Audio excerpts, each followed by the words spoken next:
အားလုံးပဲဒီနေ့ social media မှာတွေ့နေရတဲ့ကြောင်ညာတွေအားလုံးကိုမှတ်မိကြပါသလား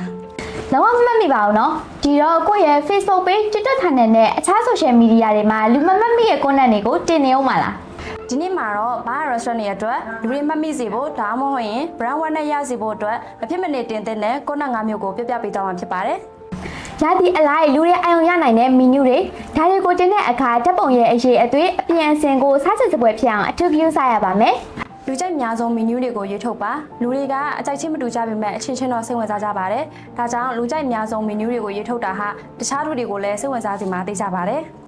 ကျမကြီးအတွက်အထူးအလေးထားကြောင်းပြပြပေးပါလူတွေကဘဝမှာကျမကြီးရတာအရေးကြီးဆုံးလို့ယူဆလေးရှိကြပါတယ်ဒါကြောင့်ကိုယ့်ရဲ့ menu တွေကကျမကြီးအတွက်အထူးအလေးပေးကြောင်းကိုပြပြပေးတာကကိုယ့်ရဲ့ customer တွေရဲ့ယုံကြည်မှုကိုပို့ပြီးတော့တိုးစေပါတယ် customer တွေကို appreciate လုပ်ပေးပါကိုယ့် customer တွေနဲ့ဆက်ဆံရေးကောင်းတစ်ခုကိုထိန်းသိမ်းတဲ့အနေနဲ့ကျေးဇူးတင်ကြောင်းပြောတာ customer reply လုပ်ပေးတာမျိုးလဲရန်ဖန်ရခါစီစဉ်ပေးတင်ပါတယ် နောက်ဆုံးတစ်ခုကတော့အားလုံးသိကြတဲ့ promotion ပါပဲဒီအချိန်မှာရိုးရိုးစေးချလိုက်တာမျိုးကစိတ်ဝင်စားမှုနည်းစေပါတယ်အဲ့လိုမျိုးမဟုတ်ဘဲကိုယ့်ရဲ့ target audience အလိုက်တင့်တော်တဲ့ promotion idea တွေကိုစဉ်းစားပေးတင်ပါတယ် ဒီလိုတွေကိုသိပြီးဆိုရင်တော့ကို restaurant ရဲ့ပေးမှာစားသောက်ပုံတွေကြီးပဲတင်နေပါနဲ့တော့နော်